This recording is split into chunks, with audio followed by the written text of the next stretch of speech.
항상 우리가 그 전에 말씀을 드렸죠. 성경에 이 글자가 있는데 이 숫자도 굉장히 각자 나름대로 의미가 있다고요. 그 1은 무슨 숫자라고요? 하나님의 숫자다. 실제로 여기에 그 여러 가지 의미가 있지만 6이라는 숫자는 사람의 숫자, 곧 불완전한 숫자를 말합니다. 좀 불완전하다. 그래서 우리 사람은 항상 어떤 사람들이다? 불완전한 사람이다. 그래서 이제 가나의 혼인잔치에서도 그 단지가, 포도주 그 단지가 몇 개가 있었어요? 6개가 있었는데 포도주가 모자란지라. 그래서 이 6이라는 숫자는 항상 그 부족한 숫자, 채워지지 아니하는 숫자, 이것을 말합니다. 그리고 7이라는 숫자는 완전 숫자, 곧 모든 것이 완전히 이뤘을 때 7이라는 숫자를 씁니다. 그래서 이 7이라는 숫자 7번 뿌리라, 7번 들여서 이런 게 많이 나오죠. 그건 완전 숫자입니다. 그 문둥이에게 그 비둘기에 피를 내서 7번 뿌리라고 그랬죠. 이 문둥이는, 성경의 문둥이는 우리들의 죄를 상징하는 병입니다. 그래서 바로 이 죄인에게 피를 7번 뿌리면 완벽하게 깨끗하게 된다 하는 의미가 되죠. 그리고 8이라는 숫자는 부활의 숫자입니다. 이제 주님이 우리 죄를 완전하게 하시고 그 다음에 우리가 영광에 들어가는 8이라는 숫자를 사용하는데, 여기에 이제 기적의 7번째 기적이라고 하는 말은 기적의 완전한 것을 이루는 내용인 것을 우리가 알 수 있죠. 이 예수님의 7번째 기적을 통해서 오늘은 이제 교훈받기를 원하는데, 이 요한복음 11장은 우리들에게 가르치는 의미들이 너무 많습니다. 그래서 이 11장을 1시간에 다 정리를 할 수가 없습니다. 그래서 오늘은 예수님의 7번째 기적을 이 요한복음 11장을 통해서 교제를 나누고, 다음 주에는 또 이 11장을 통해서 한 번 더 다른 각도의 또 주님의 우리에게 주시는 교훈을 받기를 원합니다. 아마 다음 주에는 미리 예고를 하자면 생명의 주 예수 그리스도, 이런 제목으로 다음 똑같은 내용에서 말씀을 나누게 될 것입니다. 자, 주님은 예나 지금이나 굉장히 기적을 많이 행하시는 분이십니다. 우리가 이 신약뿐만 아니라 구약에도 기적이 많이 있어요, 없어요? 더 많죠. 구약에도 굉장히 많은 기적들이 있는 것을 보게 되죠. 그래서 이 예나 지금이나 기적을 행하시는 분입니다. 그런데 예수님 당시에 이 신약 성경에 기록된 내용 속에 기적이 있는데, 그러면 오늘날은 기적이 있겠습니까? 없겠습니까? 있습니다. 이건 초대교회만 있는 이야기가 아닙니다. 기적은 구약에도 신약에도 오늘날에도 변함없이 기적이 있는데, 왜 기적을 우리가 체험을 많이 못해요? 우리 믿음이 없기 때문에 그렇다고 말합니다. 그래서 모든 걸 믿음으로 행하면 내가 이 산이 저리로 옮기는 것을 너희가 볼 수 있을 것이다.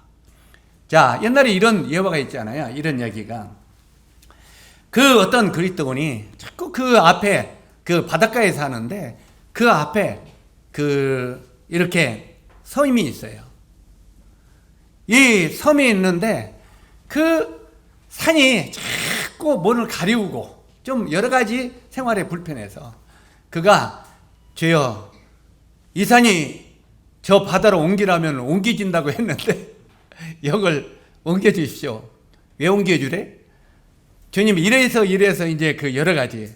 그러니까 그게 마음이 정말 합당한 기도인 것을 하나님이 알았을 때, 그가 어느 날 이 중장비가 오더니 그 산을 퍼서 바다를 미워버리더랍니다.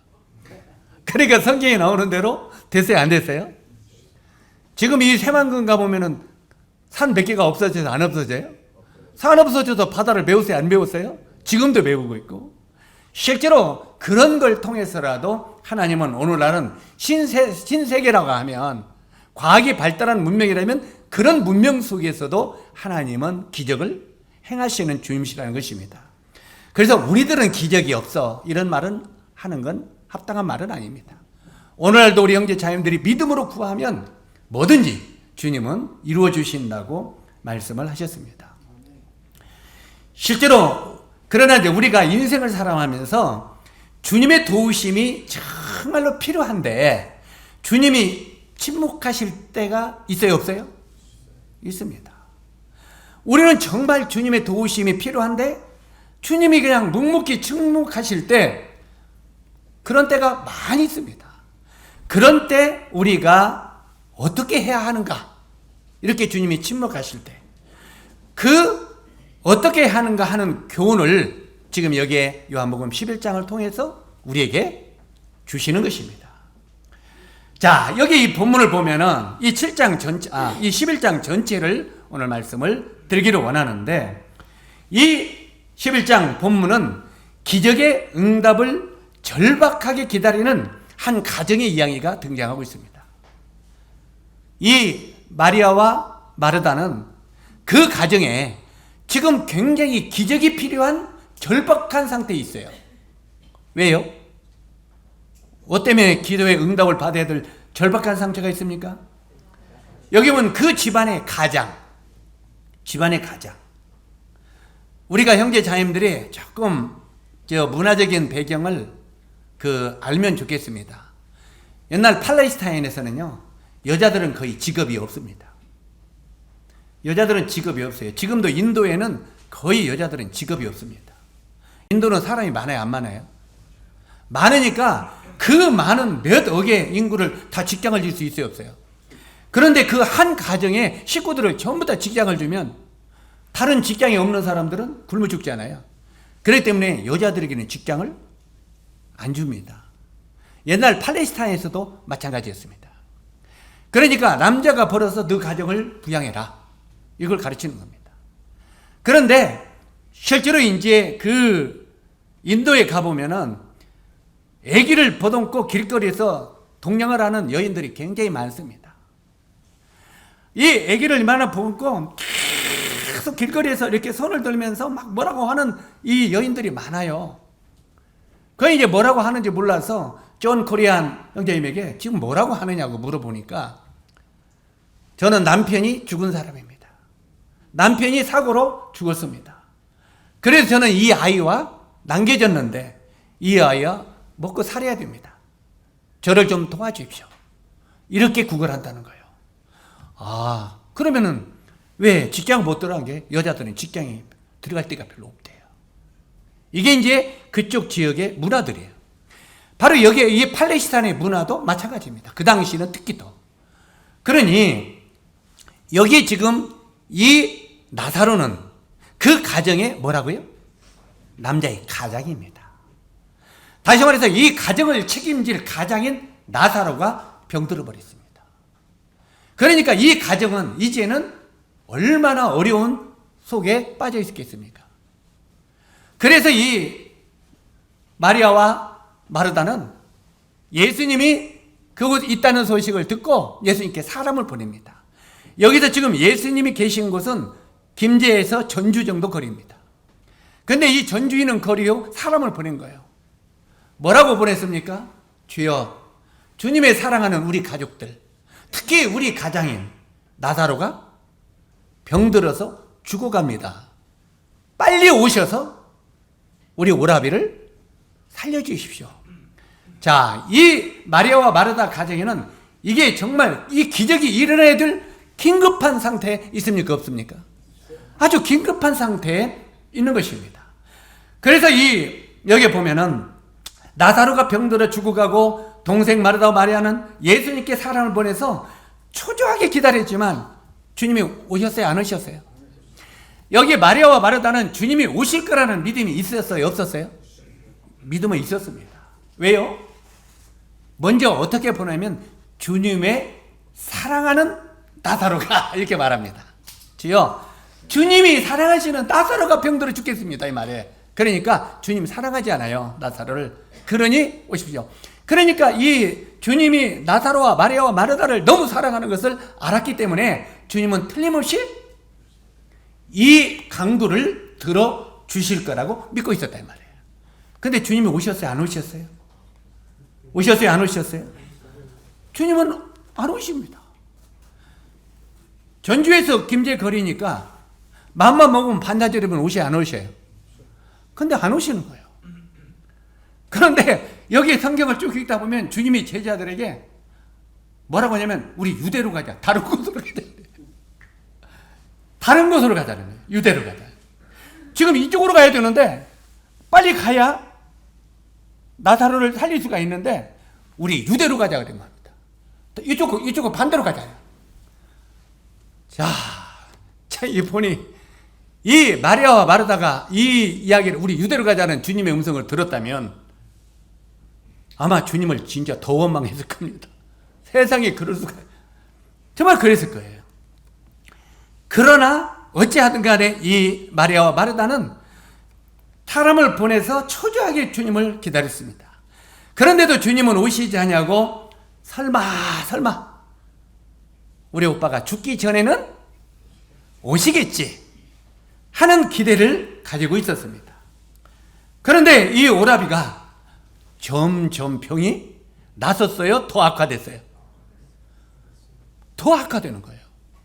나중에는 이제 아마 제가 이제 그 현장에는 없었지만 제가 죽음을 많이 봤으니까요. 제가 죽음을 옛날에 많이 봤거든요. 왜? 성도들이 죽으려고 하면 꼭 불러대가지고 제가 임종을 많이 거뒀기 때문에 죽는 모습을 많이 봤어요. 예, 임종하시려면 이제 마지막 거둘 때 이럽니다. 아이고, 흉내 내면 안 되겠다. 이제 이 숨이 자꾸 막힙니다. 가래가 하면서 이렇게 자꾸 멈추려고 하다가 가래가 터지는 것 같으면 푹 하고 또 다시 하고 그럽니다. 그러다가 딱 끝이면은 그냥 가시죠. 이제 이런 상태가 있는데 아마 이 나사로가 그런 상태가 되지 않을까 생각해요. 이제 그 숨이 끊어질 똥 말똥 하니까 주변의 사람들은 뭐라고 했겠습니까? 오빠 죽는다. 그랬겠어요? 안 그랬겠어요? 그러면 이 마리아와 마르다의 마음속에는 어떤 생각이 있습니까? 절대 안 죽어. 그럴 리가 없어. 주님 곧 오셔. 우리 오빠 죽기 전에 올 거야. 그랬겠어요? 안 그랬겠어요? 특히 여자들이기 때문에 얼마나 주님이 우리 오빠가 죽기 전에 틀림없이 올 거야 하고 기대했을 겁니다. 그리고 주여 빨리 오시옵소서. 주여 빨리 오소서. 우리 때때로 어떤 기도할 때 다급한 기도 해요, 안 해요? 주여 지금 이거 도와주지 않으면 안 됩니다 하고 긴급한 기도할 때 같이 여기에 이 마리아와 마르다는 정말 긴급한 기도를 했을 것입니다. 그런데도 주님은 결국 숨을 거둘 때까지 오지 않으셨습니다. 유대로 가서 다른 일 하고 계셨어요. 결국은 그 마리아와 마르다 마음속에 주님을 신뢰하고 기도하다가 이제 오빠가 숨이 딱 거둬버렸어요. 숨이 끊어버리니까 이제 마르다 마음속에는 끝났다. 주님이 우리 기도를 듣지 아니하시는구나 하고 실망과 좌절 가운데 빠져버렸습니다. 자, 아까 이 문화적인 배경을 말씀드렸죠? 이 가장이 죽게 됐을 때 그 가정의 환경이 얼마나 어렵게 될 것인가를 너무 잘 알기 때문에 이 마리아와 마르다는 진짜 아마 슬픔 속에 빠졌을 것입니다. 그리고 앞날이 암담했을 것입니다. 실제로 이렇게 장례를 이제 슬픔 가운데 다 치르고 나서 허탈함과 슬픔 가운데 빠져 있었습니다. 이제 우리 가정은 끝났다. 아마 이런 슬픔 가운데 빠져 있는데 나흘이 지난 뒤에 예수님이 오셨습니다. 나흘이. 자, 전주에서 김제면은 얼마나 되면 온다고요? 반나절 안에 오시잖아요. 근데 나흘이 될 때까지 안 오셨어요. 이 말씀을 통해서 우리 형제 자매들이 우리가 배워야 될 교훈이 뭡니까? 때때로 우리는 조급하게 어떤 문제를 위하여 간절히 주님 앞에 기도하지만 주님은 기다리시는 분이시라는 겁니다. 때때로는 우리의 기도와 간구를 주님이 바로 응답지 아니하시는 분이라는 것입니다. 자, 이 말을 오해하지 마세요. 그러면 전부 다 기도를 응답지 않으시냐? 아니에요. 때로 어떤 것은 바로 응답할 때가 있습니다.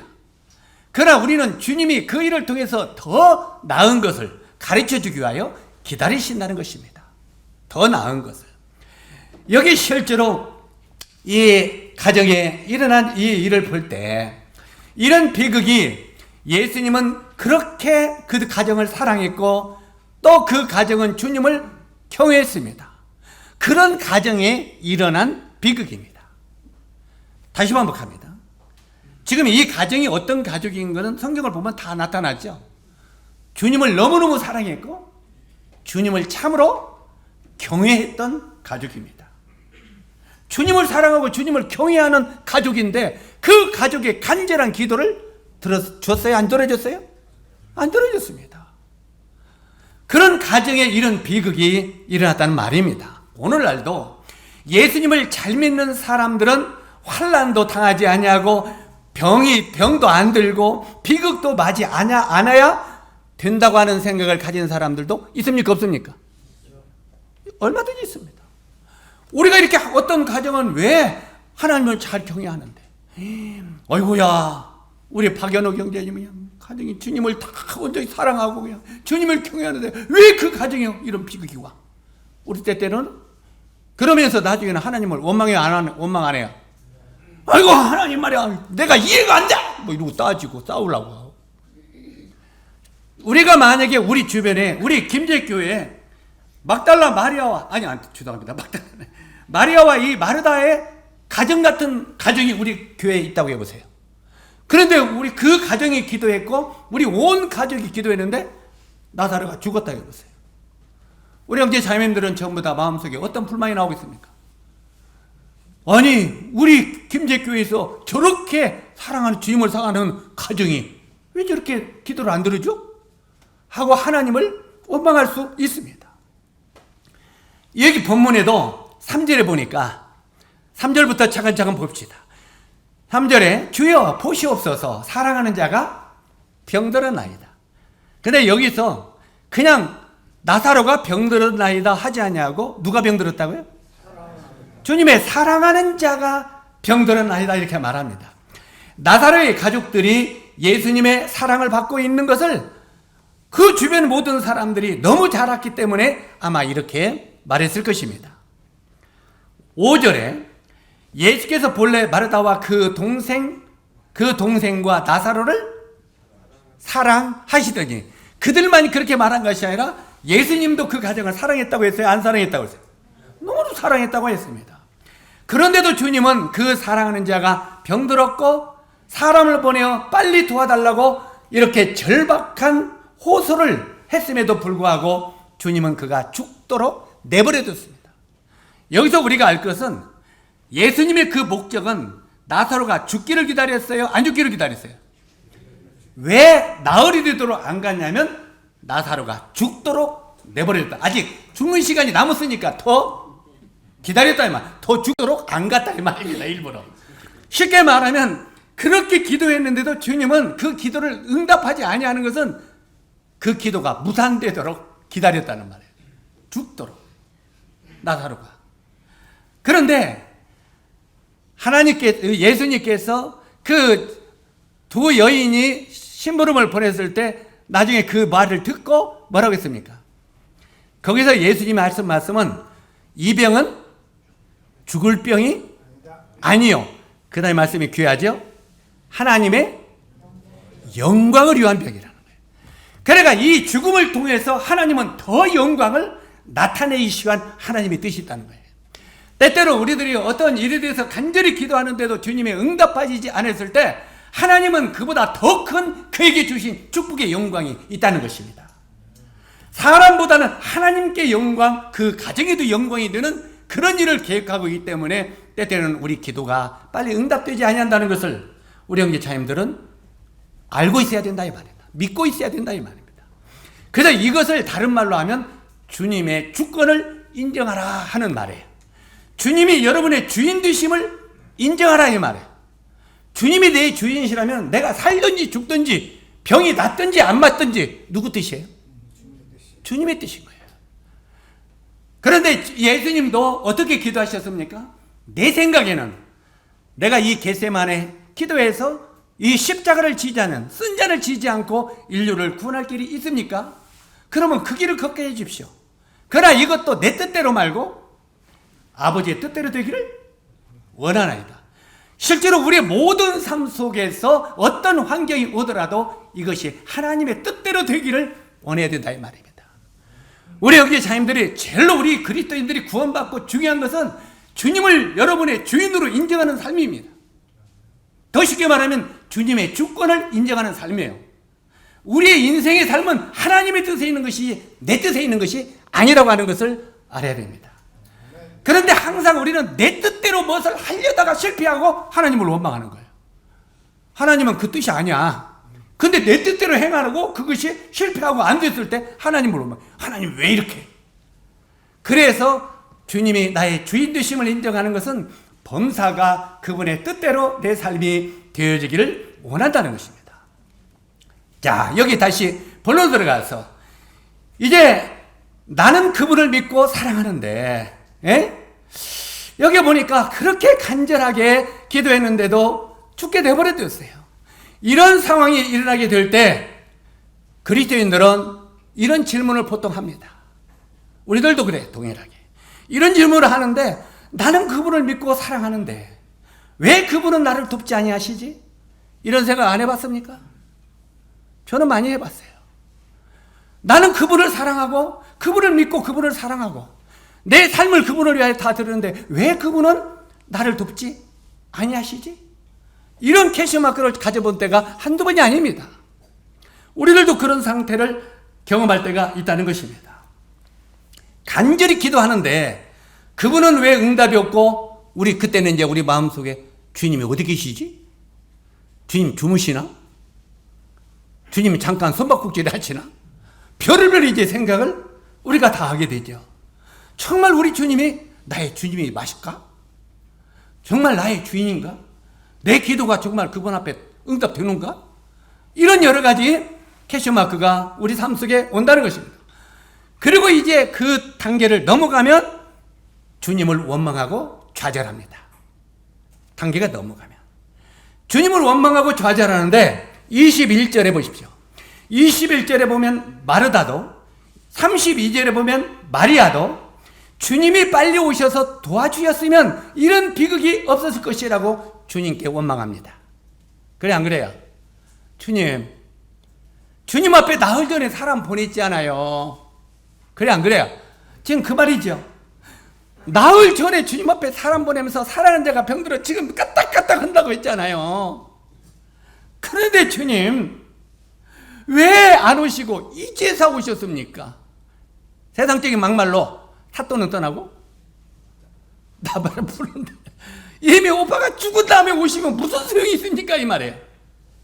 그러니까 이 마리아와 마르다도 주님을 알기를 얼마큼 알았습니까? 말로는 부활의 신앙을 갖고 있다고 하지만 실제로는 그는 부활의 신앙이 있었어요? 없었어요? 없었다는 말. 오늘이 부활주일이라고 했죠. 우리 형제 자님들이 정말 주님의 부활을 믿는다고 하면서도 우리 마음속에 부활 신앙이 없다는 말입니다. 있습니까? 없습니다. 내가 정말 부활 신앙을 가지고 있는 사람인지 보세요. 예수님이 십자가에서 나를 위하여 구원해 주신 거 우리 믿는다고 다 말합니다. 그거 잘하는 것입니다. 그러나 이 복음은 십자가에 죽어서 우리 죄를 용서하시고 하늘에 가게 하신 것, 이것이 복음 다 아닙니다. 그건 반쪽 복음입니다. 예수님이 내 죄를 위하여 십자가에 죽은 걸 믿는 건 반쪽 복음이에요. 우리가 고린도 전서 15장 1절로 2절로 3절 보면은 뭐라고 기록됐습니까? 성경대로 그리스도께서 우리 죄를 하여 죽으셨습니까? 성경대로 그리스도께서 우리를 위하여 3일 만에 부활하사, 이게 복음이에요. 우리 마음 가운데 십자가의 죽음과 부활의 신앙이 마음속에 자리 잡고 있을 때 참된 그리스도인이라 칭함을 받는다 이 말이에요. 이해가십니까? 우리가 정말 우리가 하나님의 자녀가 되기는 되는데 참된 그리스도인이 안 될 수 있다는 거예요. 반쪽의 믿음을 가지고 있는 성도들이 될 수 있다는 것입니다. 그래서 오늘 우리 형제 자매들 마음속에 정말 십자가의 죽으심과 이 부활이 우리 마음속에 자리 잡고 있는 거예요. 그러면 이 부활신앙이 뭐라고요? 주님께서 나의 주인 되심을 참으로 인정하는 거예요. 그리고 주님이 나의 머리가 되시고 나의 모든 것이 되고 내가 살든지 죽든지 그것은 주님의 뜻이라고 하는 것이 내 마음속에 깊이 자리 잡고 있는 거예요. 그런데도 우리는 죽음이 임박하면 주님을 믿어야 안 믿어요? 마리아와 마르다가 그랬잖아요. 믿는다고 그랬어요. 그런데도 정말 죽음이 찾아오면 안 믿는 거예요. 저는 우리 형제 자매님들을 정죄하거나 판단하고 싶은 말은 이만큼도 없습니다. 왜? 각자 믿음대로. 근데 우리 참 어떻게 보면 조그마한 코로나 참 이게 하나의 우리 신앙을 좌지우지 만들어버려요. 예? 자, 그러면서 오해하지 마세요. 내가 국가에 불순종하는 목회자는 아닙니다. 나도 국가의 권세들에게 순종하라고 하는 사람입니다. 나라에서 이러니까 어찌 나라 말은 그렇게 잘 들어?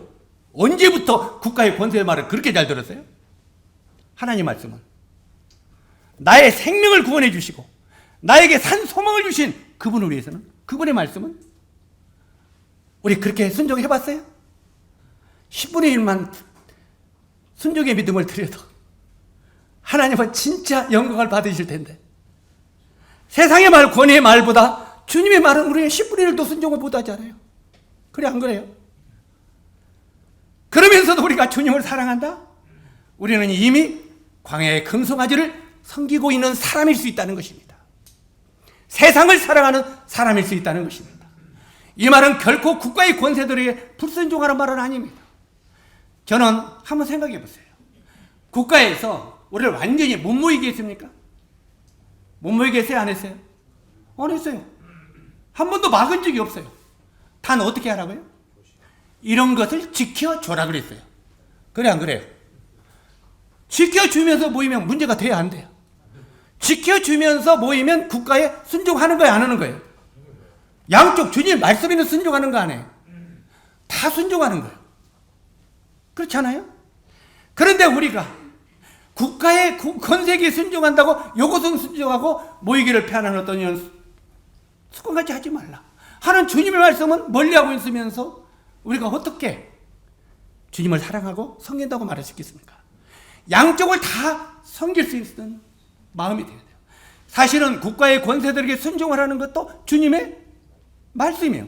그러면 그 국가의 권세들이 요구하는 것이 지키라고 말이에요. 형 짓고 마스크 하고 이거. 그러면 그걸 지켜주면서 할 수 있으면 주님께 영광이 되는 것이다 이 말이에요. 이해 가시죠? 이걸 오해하지 마시면 좋겠다 그 말입니다. 그러나 우리 마음속에는 언제든지 말씀을 따라 모여야 된다고 하는 마음이 먼저는 있어야 된다는 거예요. 왜? 모여야 예배 드릴 수 있고 모여야 하나님을 찬양할 수 있고 모여야 하나님 말씀을 들을 수 있잖아요. 그래 안 그래요? 성환형제 맞아요? 그러면 설교 끝. 자, 이거 알면 되잖아요. 실제로 여기에 그러면서 여기에 이 마리아와 마르다가 참 빨리 오셔서 도와줬으면 이런 비극은 없었을 때 하고 주님을 원망했습니다. 우리는 이 말씀을 통해서 고통스러운 상황에 빠져서 주님께 구해도 응답이 없고 마음속에 깊은 회의와 의심이 일어나는 상황이 나에게도 찾아온다면, 이 마리아와 마르다 같이 나에게도 찾아온다면 나는 과연 어떻게 극복을 해야 할지를 이 말씀을 통해서 우리는 교훈을 받아야 된다 이 말이에요. 나에게 동일하게 찾아올 때 여기에 교훈을 받아야 되는데 6절을 보시기 바랍니다. 나사로가 병들었다 함을 들으시고, 나흘 전에 들었어요 안 들었어요 주님이? 거기 뭐라고 했습니까? 그 다음에 그곳에 이틀을 더 유하시고, 가세요 안 가세요? 이틀을 더 거기에 유하셨다는 말은 나사로야 너 빨리 죽거라 이 말이에요. 그죠? 나사로가 죽기를 기다리셨다는 거예요 주님이. 실제로 병들었다 그곳에 이틀을 더 유하시고, 그 다음에 또 이틀이 유하셨으니까 나흘 만에 그 무덤에 들어갔으니까 며칠이 남았어요? 이틀을 유하셨으니까 이틀이 남았죠. 지금 가면 안 되겠다. 지금 가면 안 되겠다. 7절에 뭐라고 했습니까?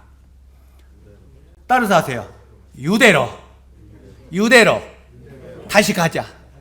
나사로한테 갔어요? 유대로 갔어요? 이틀이 남으니까 그 시간도 다른 데로 가버렸어요. 아직 시간이 남으니까. 아직 나사로가 죽을 시간이 안 되니까. 그런데 나사로가 바로 똑딱 죽었을 때 주님이 딱 와가지고 바로 살렸다면 아직 나사로 덜 죽었어. 아직 덜 죽었는데 그분이 와서 흔들리니까 깨어났어. 이렇게 할 수 있어요, 없어요? 그러니까 주님은 철저하게 죽어서 무덤에 묻혀서 썩은 냄새가 날 때까지 기다렸다 이 말이에요. 이해 가시죠? 여기에 한 가지 다른 점은 여기에 그 예루살렘이나 이런 나라는 덥습니다. 우리나라하고 온도가 달라요. 더우면 시신이 어떻게 돼요? 빨리 썩어요. 하루만 지나면 썩은 냄새가 팡팡 납니다. 그러니까 나흘이 되면 이미 무덤에서 썩은 냄새가, 이 마리아와 마르다가 뭐라고 했습니까? 주여, 이미 썩은 냄새가 나나이다. 다시 말해서 사람들 마음속에 완전히 죽은 자로 놔뒀다는 거예요. 완전히 죽은 자가 될 때까지. 주님은 늦장을 부리시고 또 베다니가 아닌 유대로 가셨습니다. 이 가정의 기적이 가장 필요한 순간인데, 어떻게 보면 이 마리아와 마르다 그 가정에 기적이 진짜 가장 필요한 순간 아닙니까? 그런데 그런 순간인데도 애타게 주님의 도우심을 호소하고 있는데도 주님은 침묵하시고 외면하셨다는 것입니다. 우리 형제 자매들이 이 주님의 뜻을 잘 배울 수 있었으면 좋겠습니다. 때때는 우리 삶 속에서 가장 필요하고 가장 간구하는데도 주님이 그 기도를 듣지 아니하시고 외면하는 순간이 우리 삶 속에 얼마든지 있다고 하는 걸 기억하시기 바랍니다. 때때로 우리, 죄송합니다, 이름을 안 불러야 되는데 우리 성환이 형제가 때때로는 주여, 제가 돈을 좀 오늘 이번 금년에 좀 잘 벌게 해주십시오. 장사도 잘 지게 해주십시오.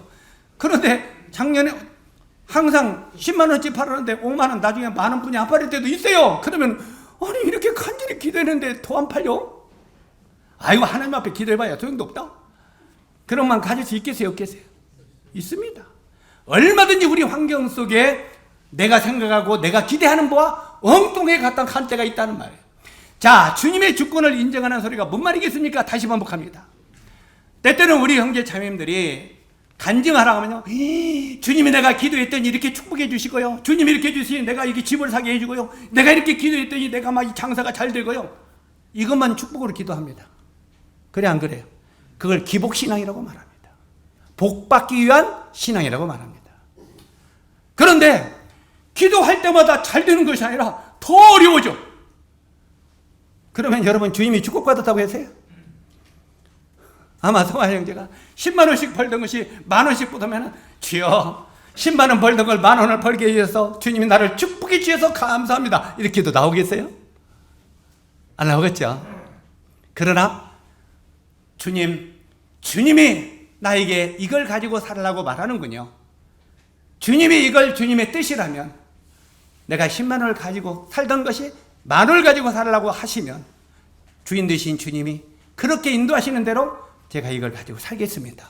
그게 주님의 주권을 인정하는 삶이에요. 아멘? 실제로 여기에 주님이 나의 주인 되신다고 하는 것을 그냥 복만 받는 것으로 축복이라고 말하지 마십시오. 내가 어떤 환경을 이길 수 있는 믿음이 나의 주인 되시는 주님이 나에게 강하게 지배할 때, 그게 천국입니다. 이 땅의 천국은 세 가지로 표현하고 있습니다. 첫째는 이 땅에 하나님이 다스리는 나라. 이걸 다른 말로 뭐라고 하냐면, 우리는 때때로 나 죽으면 천국 가야 되니까 아이고 이 세상에 살기 싫어, 천국 주님 나라 가야 해요, 이런 이야기만 하죠. 저기 그냥 병도 없고 죽음도 없는 그 천국만 기다리세요? 천국은 그것만 천국이 아닌 거예요. 성경에 보면 이미 천국이 너희 마음에 이루어졌느니라 말씀이 있어요, 없어요? 천국이 저기가 아니라 어디에 이루어졌다고요? 네 마음에 천국이 이루어졌느니라. 이건 뭔 말입니까? 주님이 나의 왕이 되고 주님이 나의 주인이 되셔서 나의 모든 삶을 그분이 이끌어가는 사람이 되었다. 이게 천국 생활을 하는 것입니다. 이해 가십니까? 실제로 여러분 마음 가운데 정말 주님이 여러분의 주인이 되는 삶을 살 때 여러분 안에 천국이 이루어지는 것입니다. 아직도 주님이 나를 이끌어가고 나를 다스리지 못한다면 아직 내가 이 땅의 천국 속에 들어가지 못한 것입니다. 여러분, 다시 반복하면은 주님이 나의 주인 되심을 인정하라 이 말이에요. 이건 계속 지금 심어질 때까지 강요하는 거예요. 여러분 마음속에 나의 모든 삶을 주장하시는 분이 나의 주님이시구나. 그분이 나를 어렵게 할 수도 있고 흥하게 할 수도 있고 망하게 할 수도 있고 흥하게 할 수도 있구나. 그분이 인도하시는 대로 그분의 뜻대로 내 삶을 맡겨야 되겠구나. 아멘? 그게 여러분 안에 참된 하늘나라가 이루어지는 것입니다. 그 다음에 두 번째 천국이 뭡니까? 교회입니다. 교회의 머리는 누굽니까? 그리스도입니다. 교회의 머리는 그리스도고 교회는 그의 지체의 그 몸이고 그 다음에 너희는 각 지체의 부분이니라. 다시 말해서 이 교회의 머리는 예수 그리스도십니다. 그 예수 그리스도가 다스리는 교회가 지상 천국 하늘나라라고 말합니다. 여러분, 교회가 뭐라고요? 따라서 하세요. 교회가 땅에서 이루어지는 하늘나라다. 그래서 바로 이 교회의 확장은 지상에는 하늘나라의 확장을 이야기하는 것입니다. 다시 말해서 하나님이 주인 되시고 하나님이 우리 삶을 이끌어가는 이런 성도들이 계속 늘어날 때 하늘나라가 확장된다고 말하는 것입니다. 물론 그 속에 나는 내용들이 너무 많기 때문에 그걸 짧은 시간에 다 설명을 드릴 수 있지만 그 나우터나이로 교회는 곧 천국이다. 이걸 아셔야 돼요. 따라서 하세요. 교회는 곧 천국이다. 여러분 천국 소망합니까? 천국을 기다립니까? 천국 기다려요? 저기만 기다리죠. 고통 없는 거, 죽지 않는 거, 거기만 기다리죠. 천국은 곧 교회입니다. 이것이 지상에서 이루어지는 하늘나라입니다.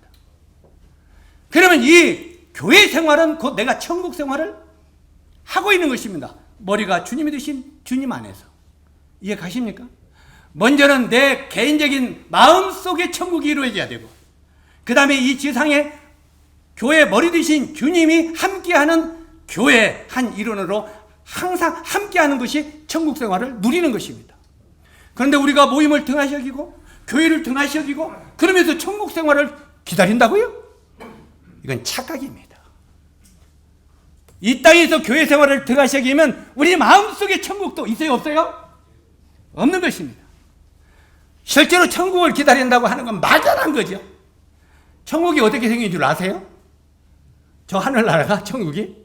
잘 모르잖아요. 그냥 천국 가야 그냥 그거는 그냥 좋은 거예요. 제가 그 전에 말씀드렸죠. 해남에서 집회할 때 우리 거기에 노인들이 많기 때문에 하늘나라가 얼마나 귀한 것인지 아는 분, 하늘나라에 이제 하나님께서 처소가 예비되면은 그 처소를 우리 여러분에게 주신다고 했는데 그 처소가 얼마나 되실 줄 아는 분 손 한번 들어주세요. 그랬더니 한 모친이 손 들어서 아파트 한 70평 될까? 아파트 몇 평? 70평. 그러니까 다른 사람이 웃어. 이거 천국을 그렇게 뿐이 안 생각하냐? 저는 그분이 천국이 나에게 주는 소망이 70평 아파트라면 크게 생각했다고 생각해요. 여러분은 얼마나 생각합니까? 70평 아파트가 적은 겁니까?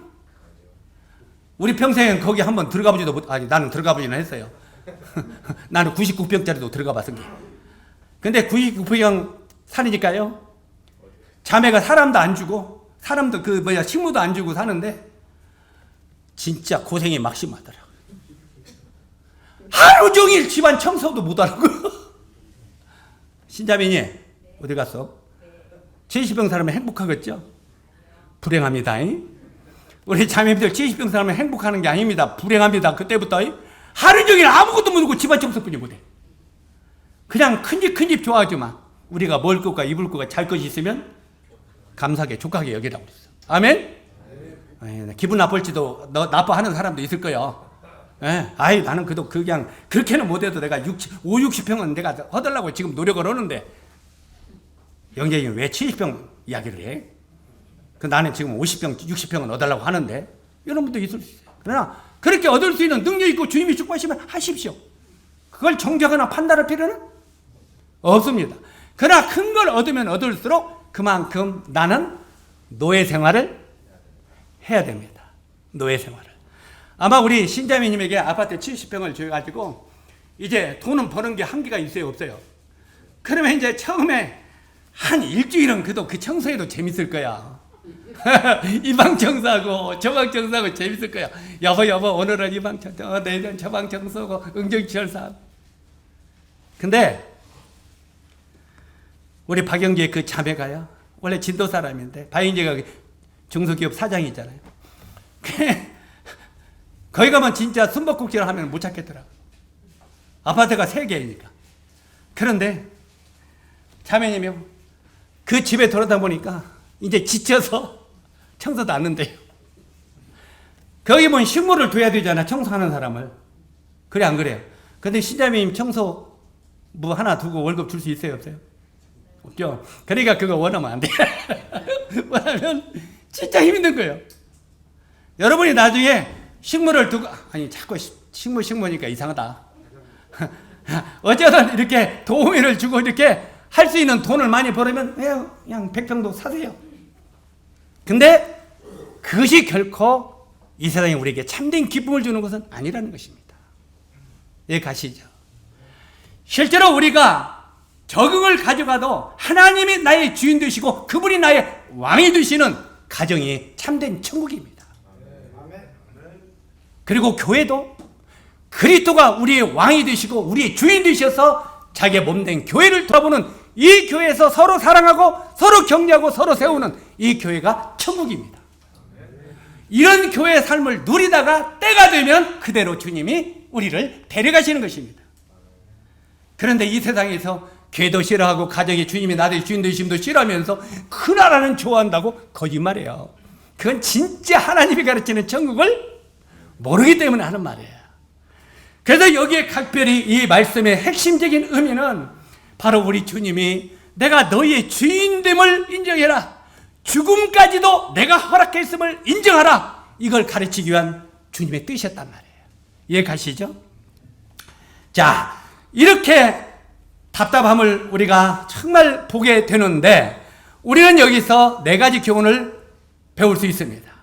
이 4가지 교훈을 받을 수 있는데, 첫째는 부활의 신앙, 곧 부활의 새 아침을 보고 우리는 살아야 된다고 하는 것을 교훈하고 있습니다.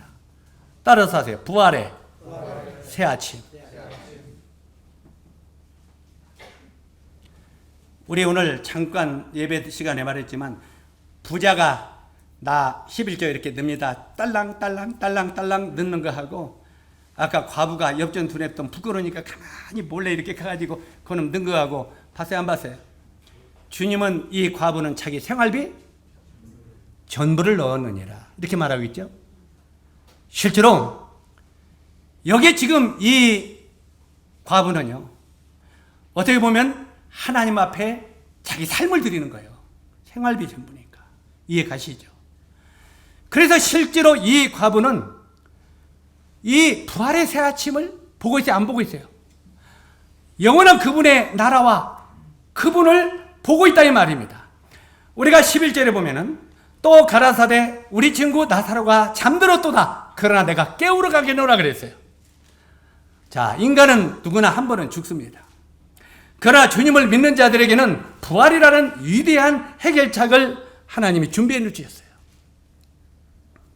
우리가 하루의 일과를 마치고 잠자리에 들어갈 때 절망하거나 통곡합니까, 안 합니까?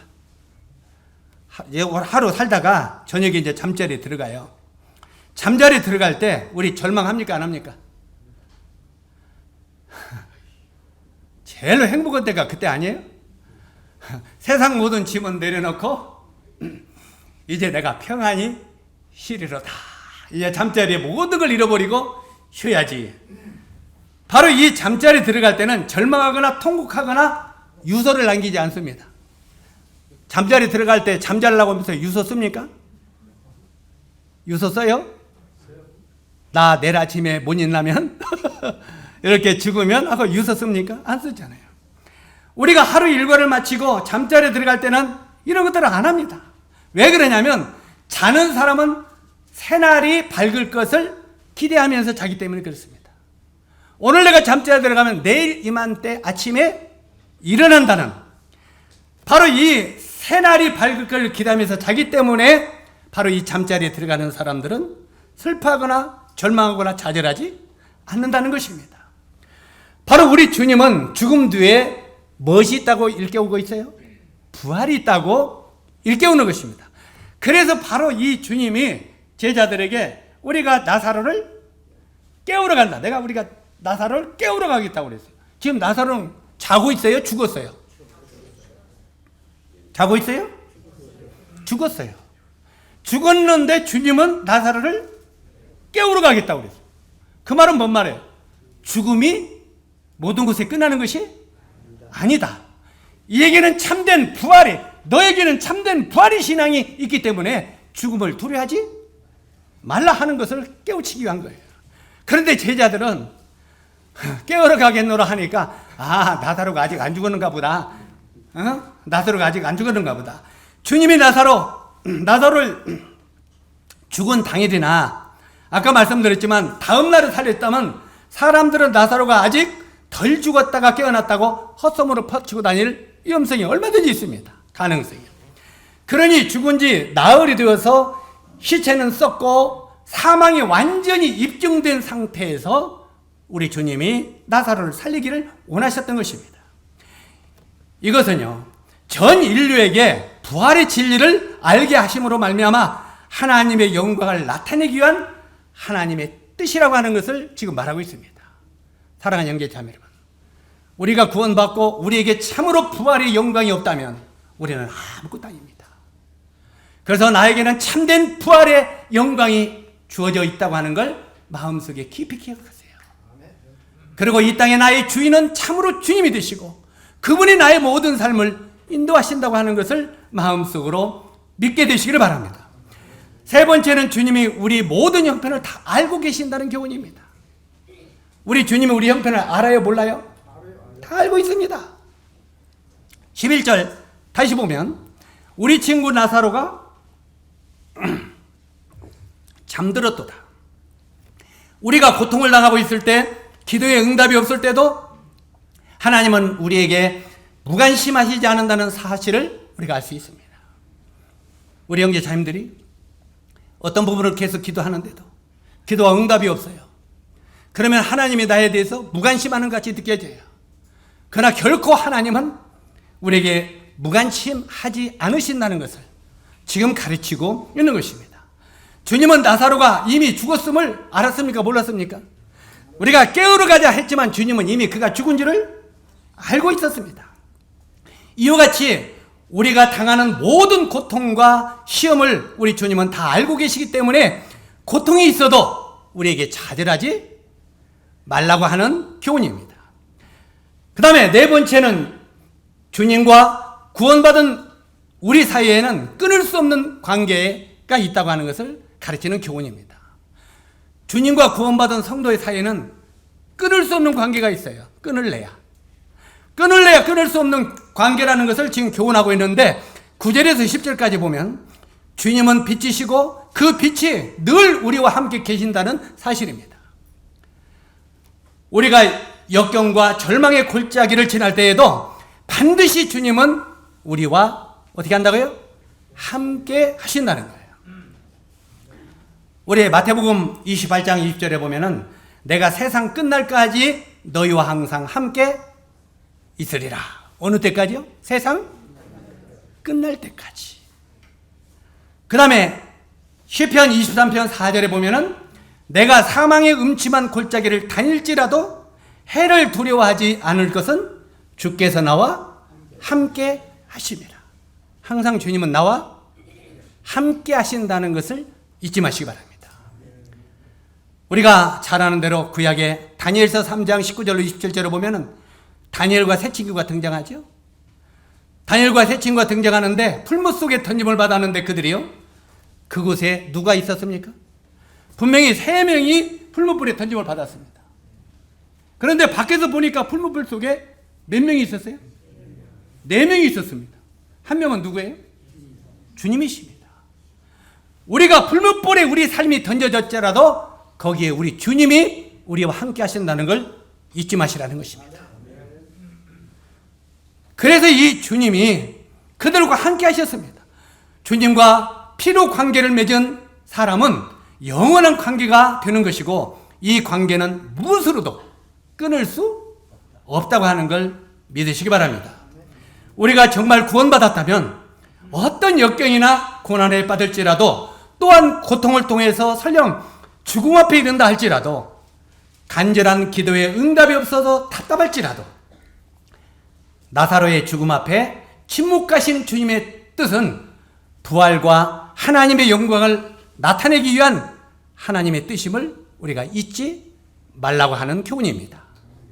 그리고 우리 주님이 우리를 사랑하시는 것은 영원한 것이라고 성경은 말하고 있습니다. 이제 마지막으로 한 말씀 읽고 마치도록 하겠습니다. 로마서 8장 35절 그 다음에 38절 39절까지 좀 줄여서 저를 따라서 읽으시기 바랍니다. 누가 우리를 그리스도 사랑에서 끊으리요? 내가 확신하노니 사망이나 생명이나 천사들이나 권세자들이나 현재일이나 장래일이나 다른 아무 피조물이라도 우리 주 그리스도 예수 안에 있는 하나님의 사랑에서 끊을 수 없느니라. 아멘.